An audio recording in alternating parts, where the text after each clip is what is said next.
the garage tonight, starting seeds for the year. It's a little late in Missouri to be starting seeds, but we've had a weird winter. If you live in Missouri, you know that we had that week of really intense winter storms. Otherwise, we've had a really easy winter. It was very, very mild, and then all of a sudden we had all of winter in 1 week. Since then, the weather's not been perfect for starting seeds or getting anything outside, in my opinion. Now, some people have said it's okay to go ahead and start your brassicas. It's okay to start your peas outside. That's probably true, but I'm not quite ready to do those things yet. And our weather has been weird. So we'll have 60-degree days and then 30-degree nights. So I haven't felt super comfortable with putting a lot of stuff outside. I haven't put anything outside, but I'm going to go ahead and get my seeds started. So I want to share with you a little bit about what seeds I'm starting and where I get my seeds, and then also show you how I pot up for a really small garden. So come on along with me and I will show you what I'm planting and how I'm planting it. I have a new seed starting method this year, or new seed starting setup this year, and I'm really excited to have you with me. Let's talk about where I get my seeds. I really don't have a huge preference on where I get my seeds, and I like to play around with different places to get seeds. This year I got a lot of varieties from M.I. Gardner just because he had a lot of seeds that were in stock, and last year we had a huge seed shortage issue because of COVID. So let's start first with peppers that I'm going to grow, and these are M.I. Gardner varieties. So the first kind of pepper that I chose is a purple beauty pepper.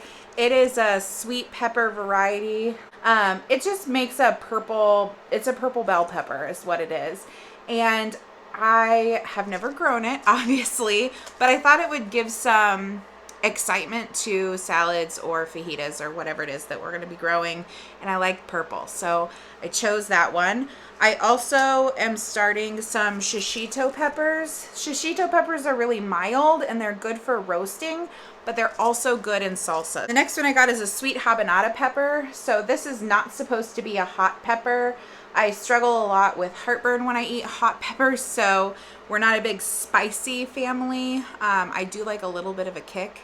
But we do a lot of jalapenos in the summertime. We make jalapeno poppers. We put jalapenos in our eggs. So I have some hot jalapeno peppers.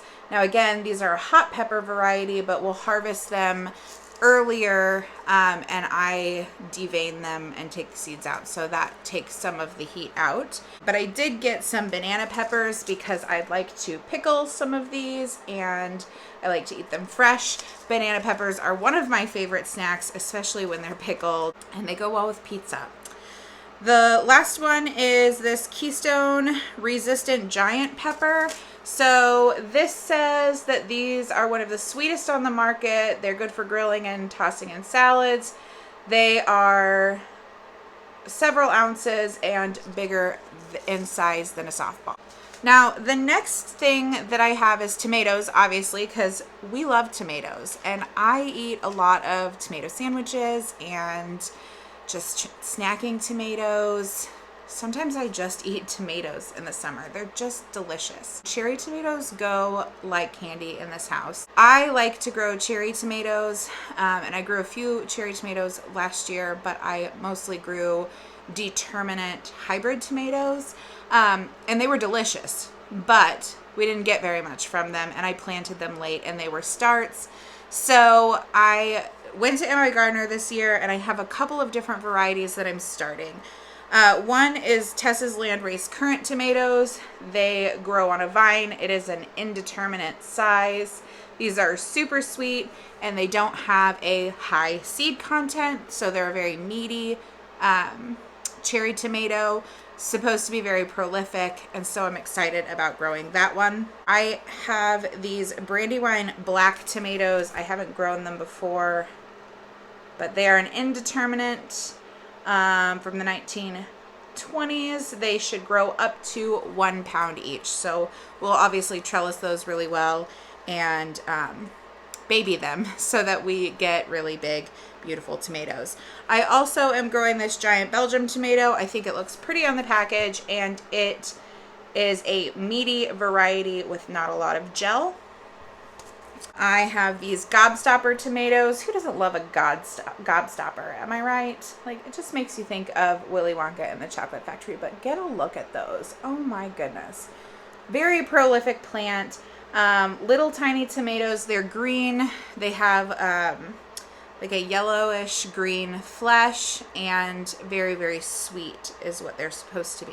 I also got this big rainbow tomato just because it's pretty, and I like heirloom tomatoes. Really exciting. I've never grown them before, but I'm going to grow some purple tomatillos because, again, I love purple, and I think that these will be really good in salsa verde. Now, I also have some peas. So my peas technically should be out already outside. They're not going to be. I'm going to start them inside and see how they do.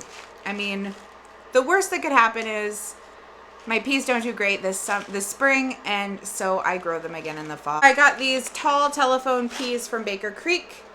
And I like Baker Creek because you get a good amount of seeds for the price. So these were $3, and this is an heirloom variety, so it's vetted. It's not just a random pea plant that I picked up from the store. And each of the pods is supposed to yield 8 to 10 peas.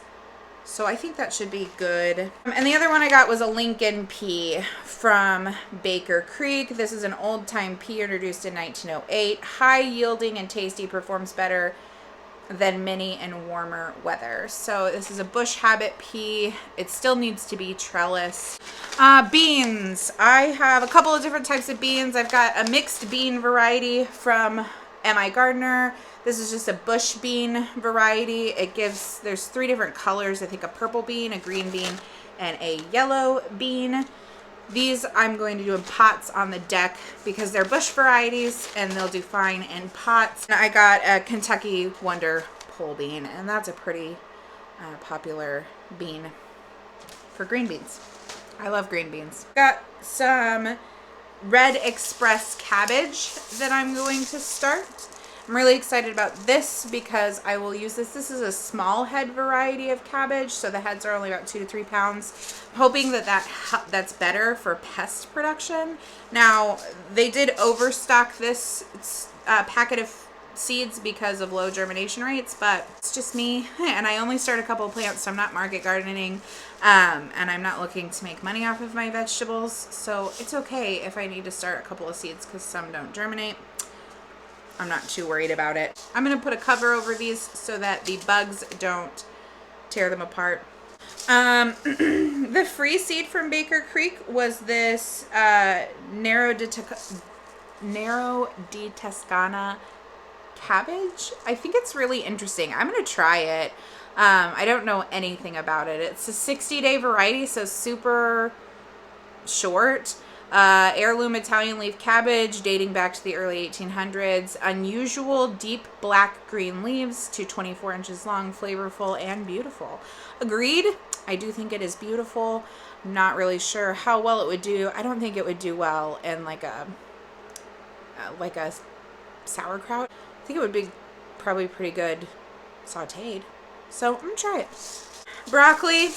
Again, I'm not fussy about my seeds, so very more seeds. People want to be grouchy about it and say that these don't have good germination rates, but I mean, it's $1.99 and you get a lot of seeds. So this is a 90-day variety. This is the Desico broccoli. We're gonna see how it goes. It might be too hot for broccoli already, but we'll see what happens. I have never grown a Brussels sprout before, so before I invested in some really nice Baker Creek seeds, I wanted to make sure that I knew what I was doing with Brussels sprouts, kind of, or that I at least tried to grow them before, so I just picked up some Brussels sprouts. This is a Catskill 90-day harvest. It says easy to harvest.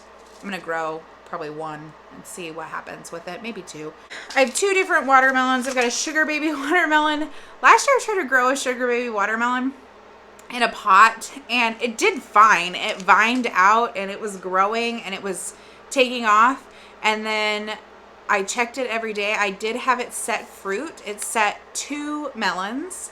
And I checked on them and checked on them and checked on them. And then all of a sudden the little vine that's closest to the melon turned brown, which is an indicator that the melon is ripe and ready to be picked. Except my watermelons were the size of a ping pong ball, smaller than that even. I did cut them open. They were red inside, but it grew the tiniest watermelons ever. I'm gonna grow start a couple of these seeds. These are supposed to make 8-pound watermelons that are 8 inches wide. So for my husband and I, it's a good watermelon just to snack on. I also got a golden midget watermelon from M.I. Gardner. These are a smaller melon, 3 to 5 pound melons. They have small seeds, heat tolerant, and a very short season grower. I like that this is a short season. It's cute, little tiny watermelons. We'll see what happens with them. We are right on the cusp for onions of a long day variety. I chose long day varieties just because of where we are. I have never actually grown onions for bulbs. We have a lot of wild onions, so I've cooked with wild onions before, but I'm gonna try onions again. Should have been started before now, but I'm a teacher and we just don't have time in 2021 to get things started on time. So I have a Utah sweet Spanish onion and a white sweet Spanish onion. I don't like regular cucumbers. They're not my favorite food to eat. In fact, I don't like to eat them at all. We do pickling cucumbers. I'm going to do pickling cucumbers so that I can make pickles. And then the squash. So I did not buy any yellow squash this year. Squash is really hard. Squash bugs are horrible here. Also, because we live in a raised ranch, our backyard is down a hill. Whoever designed our backyard did a not great job of drainage or thinking about drainage. So our backyard is a swamp when it rains, and it just makes pest issues really bad. I got a zucchini. They're just fairy morse zucchini. They may or may not work. I hope they do, but we'll see how it goes. And then I have a cucuzzi squash from M.I. Gardner. And really, honestly, the reason I'm growing these is because they're big. And I saw them on Jessica Soward's Roots and Refuge Farm channel. If you don't know about her, check her out. She's amazing. But these seeds are cool. They grow really long. And one of these would make zoodles for myself and my friends for one meal instead of like 2 zucchinis. So I'm going to try it. I don't know how it will do, but I'm going to try it. Other than that, I have some radishes. I'll direct sow the radishes. I've got a couple of different kinds of radishes. I have an eggplant. Flea beetles got my eggplants last year. I didn't even get any fruit set on my eggplants because so many flea beetles. My eggplants got demolished by flea beetles. I tried to wash the flea beetles off. They came back. It was challenging. These are container friendly, so I might try this in a container. I'm very excited to grow nasturtiums this year, especially a variegated variety. So these are this is an Alaska mix of nasturtiums. I've never eaten a nasturtium, but they're supposed to be like peppery. You can eat the flowers and you can eat the greens. And salads. I have some different herbs, some cosmos, pretty, 3 different kinds of zinnias because summer in Missouri and sunflowers are my favorite flowers, but zinnias are my second. And then I have some giant sunflowers. I bought these just because they looked really pretty. They need to be cold stratified, so I'm going to toss them in the freezer for a couple of weeks and then I'll start the seeds. These are bells of Ireland, and I got them from M.I. Gardner, and they just look really pretty. They have these green bells on them. I've got some chives, which if you've gardened before, you know chives can get out of hand very quickly, but they do flower and they come back. Oregano and basil. Those are my favorite herbs. So those are my seeds. I know it looks like I have a ton of seeds. I do. However, I'm only going to use a couple of each seed. So I'm only starting 1 or 2 plants of each variety.